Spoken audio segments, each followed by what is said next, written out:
பார்வை சொல்றது 3 லட்சம் கோடி ரூபாய் அளவுக்கு நீங்க பேசும்போது இது எல்லாமே நீங்க சொல்றது ரொம்ப சூப்பரான ஒரு விஷயரியா இருக்கு. ஆனா இதையே மக்கள்கிட்ட கொண்டு போய் சேரல. ஏன்னா 2500 ரூபாய் கொடுக்கறது, 2000 ரூபாய் கொடுக்கறது, 5000 ரூபாய் கொடுக்கறது மக்கள்கிட்ட வரவேற்பு பெறும் பொழுது இது ஏன் போய் சேர மாட்டேங்குது? அதை சேர்க்க தவறிடமா? இது என்ன காரணம்? அதுல என்ன சிக்கல் இருக்குன்னா, இங்க ஆட்சியில இருக்கிறவங்க வந்து இந்த பொது புத்தியில வந்து இப்பவுமே சீமா ஆடு மாடு மேய்க்க சொல்றான், சீமா வேளாண்மை செய்ய சொல்றான்.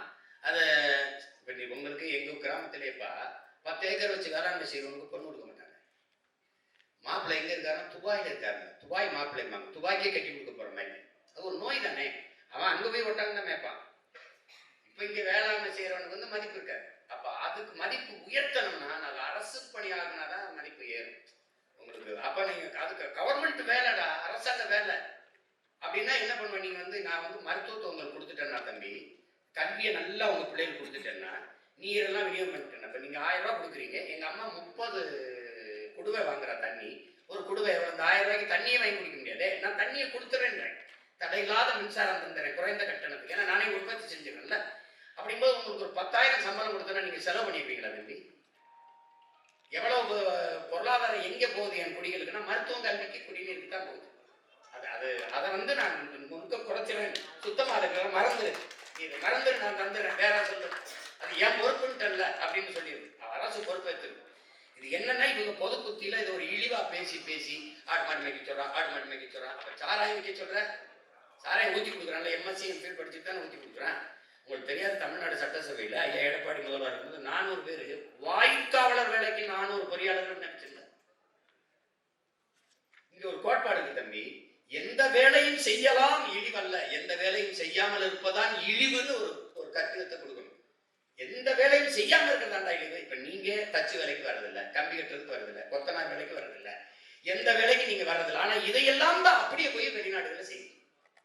அப்ப அது என்னன்னா, கழிவறைகள் கண்ணுக்கு தெரியாம இப்ப கடவுள் உளவியல் நோய். அதான் தப்புங்கிறேன் நான், அது தப்புங்கிறேன். நீ எந்த வேலையும் செய்யலாம், மதிப்பு மிக்கது. அப்ப அதை கொண்டு வரணும்னா நான் அரசுன்னு சொன்னாதான் அது பெருமைக்குரியதா தெரியுது.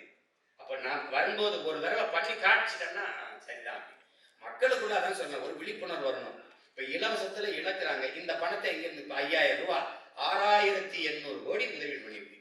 6800 கோடி அரசு காசை எடுத்து தன் வாக்கை உறுதி செய்யுது. இப்ப எவ்வளவு கொடுமையான நிர்வாகம். இது யாருமே கேட்கல. இப்ப நம்ம இப்ப உங்ககிட்ட அதிகாரம் வச்சு கொடுத்துட்டீங்க, என்கிட்ட ஒண்ணுமே இல்லை.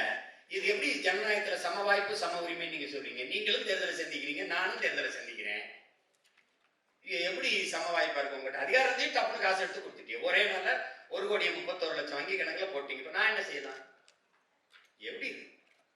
இதுதான் ஆபத்து. நீங்க கொண்டு போய் சேர்க்கலைங்கிற அண்ணன் ஒரு குரல், என்னை சுத்தி என் பிள்ளைகளின் குரல், நாங்க எடுத்து பேசுறோம். என்னை முறியடிக்க இவர் இதான் சொல்வாரு, இது சொல்வாரு. கியூபா வேற ஏதாவது வளம் இருக்கா கருமை தவிர?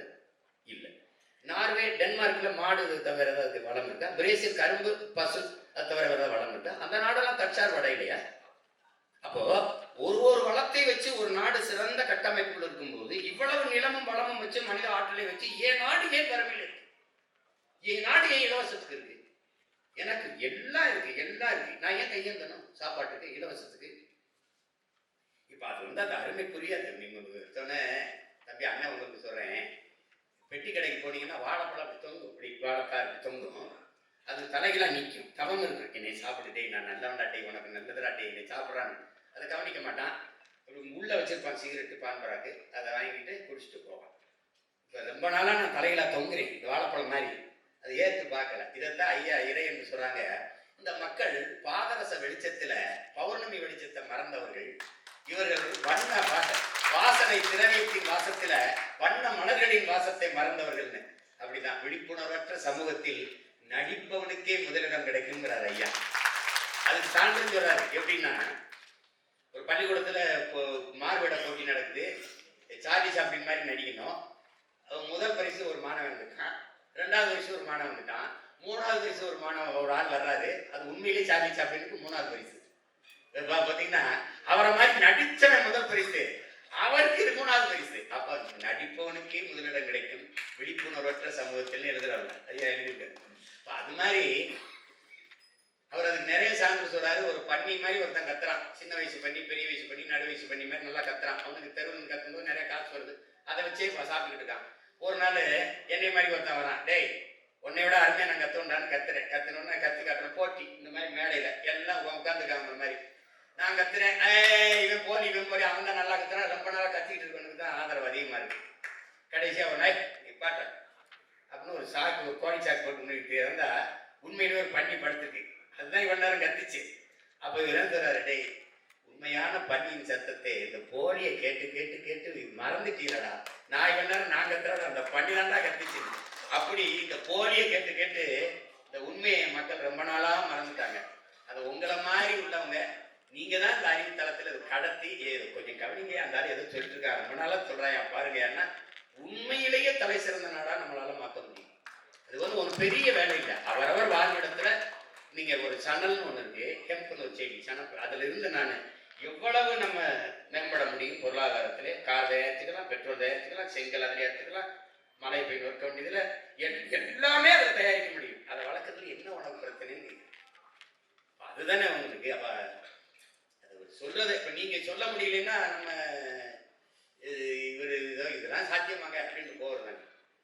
நீங்க ஆடு மாடு மேய்க்கிறது உங்களுக்கு அவமானம்னா நான் அப்ப நீங்க நபிகள் மேய்ச்சிருக்காரு, கிருஷ்ண பரமாத்மா மேய்ச்சிருக்காங்க, இறைவன் இயேசு மேய்ச்சிருக்காங்க, அப்ப 3 பேரையும் நீங்க அசிங்கப்படுத்துறீங்க, அப்படிதான் அர்த்தமா இது?